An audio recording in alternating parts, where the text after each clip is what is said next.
Vamos con más información, el tema de las elecciones judiciales. ¿Qué es lo que está pasando? ¿Se está cumpliendo este cronograma previsto? ¿No? ¿Cuál es el motivo? ¿Cuál es la razón?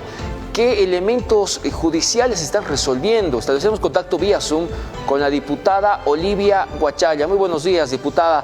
Tiago Torrico le saluda. ¿Cómo está? Muy buen día. Un saludo a todos los que nos están escuchando a nivel departamental y nacional. Realmente son temas de coyuntura muy importante que hay que informar a la población boliviana también en qué periodo, en qué situación nos encontramos en este tema de las elecciones judiciales, ¿no? Correcto, diputada. La anterior semana conocíamos posturas, o por lo menos conocíamos información de que volvería a foja cero, o por lo menos a punto muerto, todo lo que tiene que ver con las elecciones judiciales. Estos amparos interpuestos por los candidatos inhabilitados al parecer no han sido resueltos, y eso haría que la retardación del cronograma previsto para las elecciones judiciales pues obviamente se retrase. Diputada, ¿esto es cierto? Bueno, como movimiento al socialismo, la semana pasada, en realidad ya pasó más de una semana, el anterior jueves, nosotros como bancada nacional hemos interpuesto una acción, un amparo, una tutela que pueda otorgarnos el Tribunal Constitucional para continuar este proceso de preselección de futuros candidatos a elecciones judiciales. Lamentamos que sea nuevamente el propio Poder Judicial que con sentencias muy oficiosas, incluso sobrepasando sus niveles de competencia, sean nuevamente ellos quienes paralizan este proceso, ¿no? En Pando se ha dado tutela a una solicitud que no es adecuada la sentencia. Estamos en contra, hemos presentado nuestra acción y estamos a la espera, ¿no?, de que puedan pronunciarse el Tribunal Constitucional y podamos continuar con todo este proceso. En todo caso, ellos no pueden paralizar y frenar las atribuciones y competencias del primer órgano, que es el órgano legislativo, ¿no? Según la Constitución, claramente quien tiene que aprobar una lista de precandidatos es la Asamblea Plurinacional, y eso se estaba haciendo.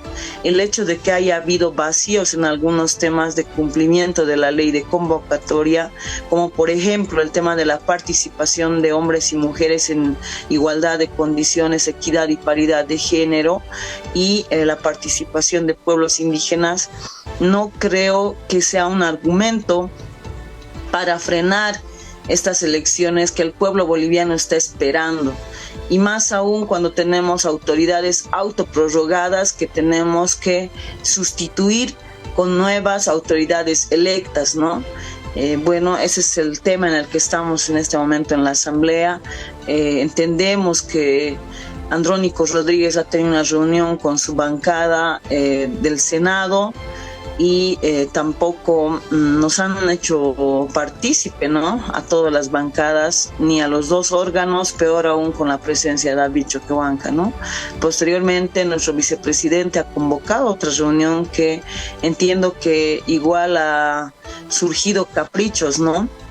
Y eso queremos aclarar a la población boliviana. De ninguna forma el Estado, Luis Arce Catacora, sería quien esté frenando estas elecciones judiciales, ¿no? Eso queremos aclarar públicamente, y por sobre todo queremos aclarar que la facción del movimiento al socialismo denominado Renovador sí queremos y vamos a pelear para que se consoliden estas elecciones judiciales, porque es el único mecanismo para que estos autoprorrogados puedan irse a su casa, como dicen muchos de ellos, ¿no? Entonces, aquí vemos que hay un contubernio claro. Ellos hablan por un lado de elecciones judiciales, pero por otro lado, ¿quiénes son los que interponen acciones de inconstitucionalidad al mismo proceso? Son los propios precandidatos y gente afín y allegada al grupo denominado radical y también a la propia derecha. Entonces, ¿quiénes están detrás de que no se dé viabilidad a las elecciones judiciales? Son ellos en verdad, y quieren buscar cualquier instrumento en este momento para desestabilizar a nuestro gobierno. Y las elecciones judiciales son una excusa pues para seguir promoviendo disturbios en algunas regiones, en algunos departamentos. Diputada, dentro de la preselección que se está realizando, muchos legisladores han anunciado que se estarían omitiendo precisamente estos requisitos que exige la normativa, paridad de género y muchos otros elementos. Pero también se está poniendo sobre la mesa de que una realidad anterior a esto es que el país estaba convulsionado. El país estaba bloqueado porque precisamente querían que se lleve las elecciones judiciales. Entonces, lo que están haciendo, y entiendo su sector, y otros sectores también, es poder viabilizar estas elecciones judiciales. ¿Y de qué manera? Buscando alternativas, el amparo que ustedes, que usted ha señalado que han presentado, pero también pensando en una ley corta que pueda dar por lo menos el ok temporal para que todo este proceso se lleve con la regularidad que requiere y la celeridad. Entonces, ante esta situación, diputada, ¿cuándo vamos a poder tener, la población boliviana en general, la certidumbre de que si esto va a ir avanzando o se va a estancar? ¿Esta semana tendría que responder la justicia al amparo constitucional? ¿La ley corta va a ser insertada para su análisis? Diputada, por favor, si podemos tener más luces. Bueno, el tema de la ley corta en un inicio era una propuesta que incluso salió de la bancada, ¿no? Como bancada del movimiento al socialismo renovadores, como nos denominan, nosotros ya habíamos percatado de esta situación de los vacíos legales. Incluso se sometió en 3 ocasiones en la comisión mixta la propuesta de ampliar la ley de convocatoria para garantizar que no existan estos vacíos y el incumplimiento de la ley de convocatoria, ¿no? En todo caso, el único espacio donde creo que hay vacíos es en el área del Tribunal Constitucional, ¿no? Que no se ha podido cumplir estos temas. Por lo otro, casi todas las áreas han ido avanzando, ¿no? Ya tenemos prácticamente concluido informes que han sido públicos, informes que son incluso bajo notario de fe pública, y la comisión mixta ha hecho un trabajo muy minucioso, muy transparente de cara al pueblo, y creo que ahí, más allá de que no hayan pues candidatos afines a su línea o qué sé yo, no puede caer este proceso hasta el nivel donde se ha avanzado, tiene que continuar. Solo es en la parte donde hay vacíos, que es el Tribunal Constitucional, que debemos ver la vía de cómo ampliar, ¿no?, la participación y garantizar el cumplimiento de la ley. Solo en ese aspecto estamos ahorita con vacíos, ¿no? Entiendo, y son más de 30 procesos de inconstitucionalidad que están en salas en todo el país, y lamentamos, ¿no?, nuevamente repito, quiénes son los que están interponiendo estas acciones de inconstitucionalidad.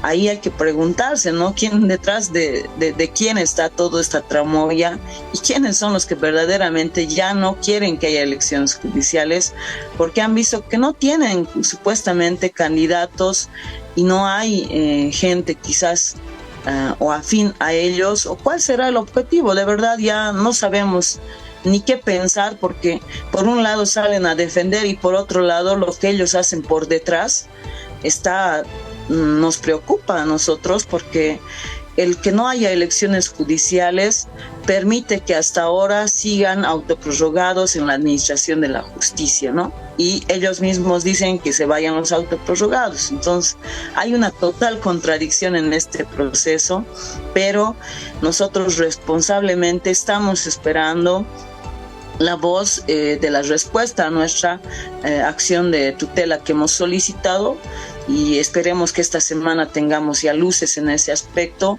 y podamos continuar con este proceso de preselección de futuros candidatos a elecciones judiciales. Diputada, la última consulta respecto a este tema. Según el tratamiento que va teniendo las elecciones judiciales, ¿será que es posible que este año se realicen las mismas? Bueno, son 90 días que el Tribunal Supremo necesita para preparar unas elecciones, ¿no? Y si hacemos conteos con tiempo y materia, sí tendría que darse este año las elecciones judiciales.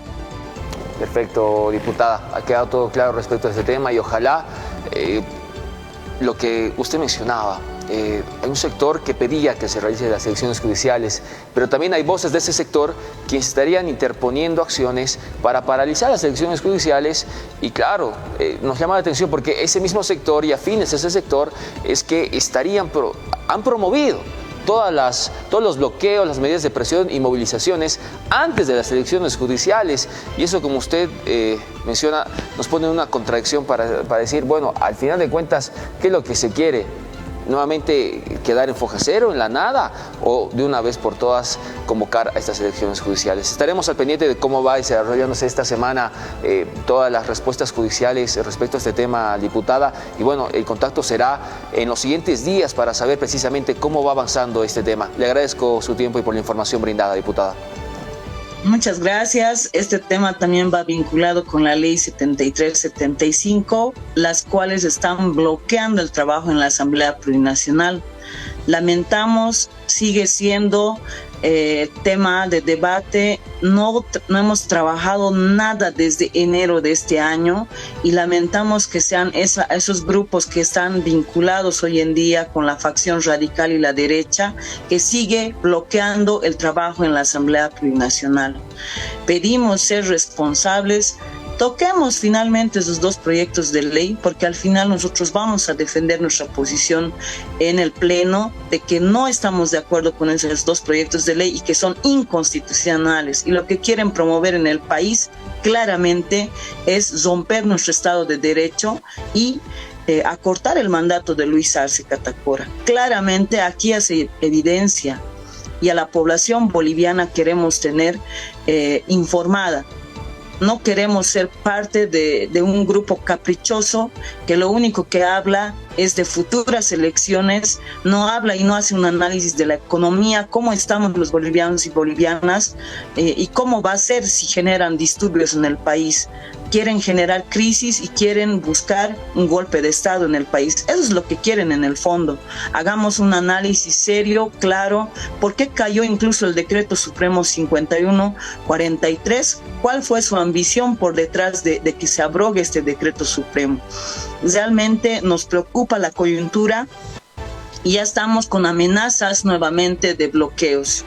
A la población boliviana, en esta coyuntura seamos muy autocríticos y muchas veces analicemos bien lo que está pasando en nuestro contexto social y político. Muchas gracias, tengan una linda jornada y abrigarse que ya han bajado las temperaturas. Gracias. Correcto, diputada, muchísimas gracias entonces por lo expuesto. Próximo contacto hasta la siguiente oportunidad.